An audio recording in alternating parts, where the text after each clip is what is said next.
Hello friends. आज का topic जो है बेहद महत्वपूर्ण है। आज के टॉपिक में हम आपको बताएंगे कि रजिस्ट्री से भी आप संपत्ति में अधिकार नहीं रखते, किन कंडीशंस में। ठीक है, रजिस्ट्री होने के बाद भी आपको ज़मीन पे कोई भी अधिकार नहीं मिलता, यहाँ तक कि आपके उत्तराधिकारियों को कोई भी अधिकार नहीं मिलेगा, चाहे आप 50 साल तक काबिज रहे।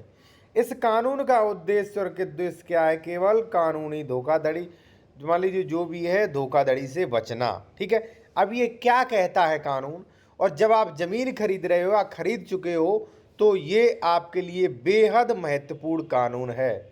मैं यहाँ पे बात कर रहा हूँ एक केस टाइटल के बारे में। शॉर्ट में आपको बता दूँ, माधवन बनाम मित्तल जानकी। ये काफ़ी बड़ा नाम है, इसलिए मैंने शॉर्ट में आपको बता दिया, आप देख सकते हैं। ये जो है सुप्रीम कोर्ट द्वारा इस जो है जो केस टाइटल है इसमें ऑर्डर दिया गया है। ठीक है, सबसे पहले साथियों एक चीज़ मैं आपको और बता दूं साथियों, यदि आप कोई कानूनी सलाह लेना चाहते हैं ले सकते हैं। कॉन्टैक्ट नंबर वीडियो की डिस्क्रिप्शन में मेंशन किया गया है। देखिए साथियों कि यहाँ पे देखिए, यदि डीड बिना स्वामित्व के किसी व्यक्ति द्वारा निष्पादित किया गया है तो उत्तराधिकारी ऐसे डीड के आधार पर संपत्ति पर अधिकार लागू नहीं हो सकते। Supreme court. अब आप थोड़ा सामान्य से समझ लीजिए, सामान्य भाषा में, जो कि आपको शायद कोई नहीं समझाएगा। मान लीजिए साथियों ये है एक्स प्रॉपर्टी। ठीक है, मैं इस पर रह रहा हूँ 50 साल से।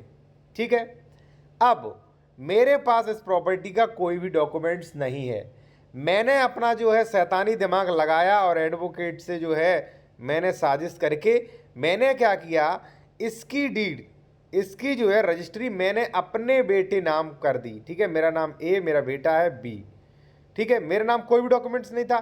मैंने इसकी डीड जो है दान पत्र या सेल डीड इस बेटे को नाम कर दी, रजिस्ट्री ऑफिस में पैसा खा गई।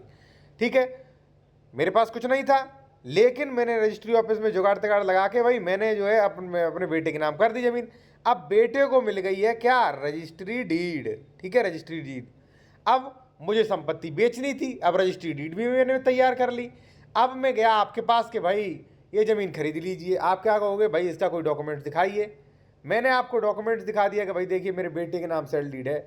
अब प्रॉपर्टी खरीदते टाइम लगभग 80% लोग जो है वो ये नहीं देखते कि भाई मैं जिससे ज़मीन खरीद रहा हूँ उसके पास अगर सेल डीड गिफ्ट डीड है तो ये किसने की। मान लीजिए उसके पिता ने की, हमने की, तो क्या उसके पिता को ज़मीन बेचने का राइट था कि नहीं था।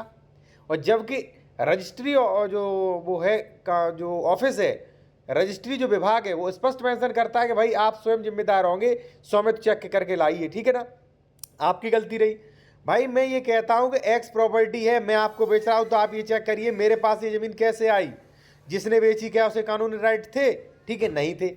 तो मैंने बता दी भाई लोग क्या फ्रॉड तैयार करें। मान लीजिए सरकारी ज़मीन पे कई साल से काबिज हैं, या मान लीजिए प्राइवेट ज़मीन पे काबिज हैं, उन्होंने रजिस्ट्री दफ्तर में जुगाड़ लगा के और वही वो है, मान लीजिए अपने रिश्तेदार से वो गिफ्ट डीड करा लिया, मान लीजिए सेल डीड करा ली।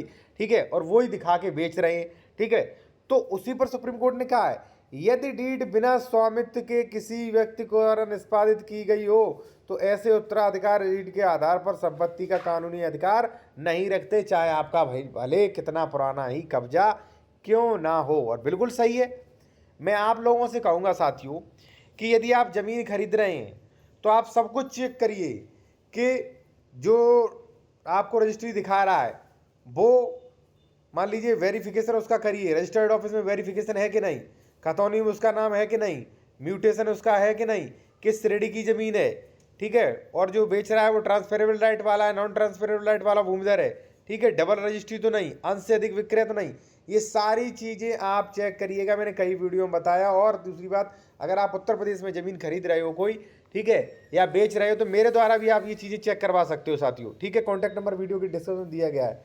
अब सुप्रीम कोर्ट ने ये तो कह दिया कि भाई मान लीजिए बिना डीड के, बिना स्वामित्व के डीड की गई है तो वो तो कैंसिल है, उसका कोई मतलब नहीं, और आपने खरीद ली तो गलत खरीद ली।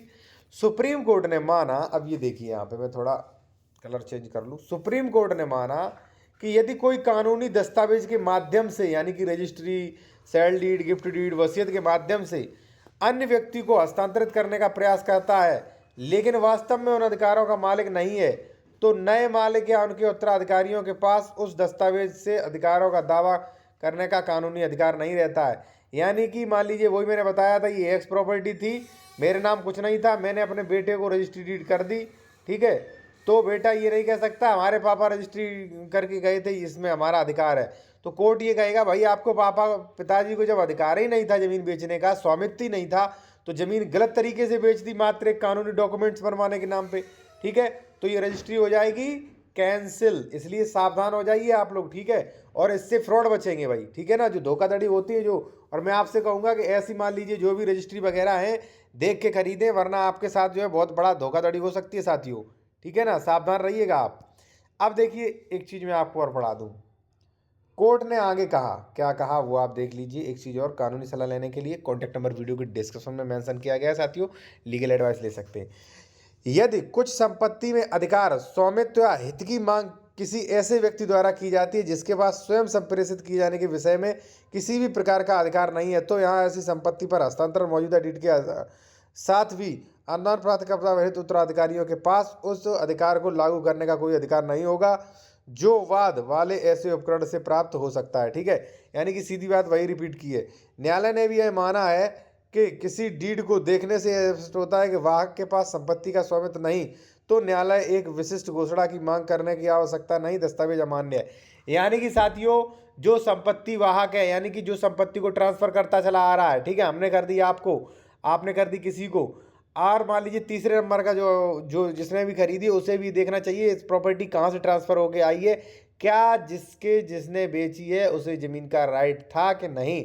मान लीजिए मेरे पास राइट नहीं था, मैंने आपको बेच दी, आपने किसी और को बेच दी और उसने किसी और को बेच दी, तो सारी रजिस्ट्रियां अमान्य हैं ऐसे ही, ठीक है, आप देख सकते हैं, ठीक है। और कोई भी मान लीजिए घोषणा करने की आदेश नहीं है कोर्ट को, वो स्वतः ही मान्य है। यदि मुकदमे का कोई भी पक्ष स्वामित्व के बचाव में आवाज़ उठाता है तो न्यायालय संप्रत प्रश्न की जांच करेगा, भले ही दस्तावेज की अमान्यता के, ये आप देख सकते हैं यहाँ पे, ठीक है, के संबंध में विशिष्ट घोषणा नहीं मांगी गई हो। तो सीधी बात साथियों ये है कि कई लोग जो दिमाग लगाते थे, जो भूमाफिया टाइप लोग के जो थे और जो फ्रॉड लोग थे, वो दिमाग लगा के ऐसी रजिस्ट्रियाँ कर देते थे, तो ऐसी रजिस्ट्रियों से उनको मालिकाना हक तो मिलेगा ही नहीं। और आप भी अगर उत्तर प्रदेश में मान लीजिए कहीं से भी पूरे भारत में प्रॉपर्टी खरीद रहे हो तो कृपया करके सावधान हो जाइए, वरना आपके साथ बहुत बड़ी धोखाधड़ी, बहुत बड़ा फ्रॉड हो सकता है। और साथियों मैं एक चीज़ और इसमें मेंशन कर दूं कि यदि आप कोई भी उत्तर प्रदेश में ज़मीन खरीद रहे हो, उसका डॉक्यूमेंटेशन कराना है आपको।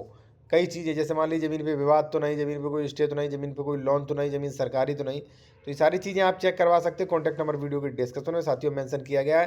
धन्यवाद। इसी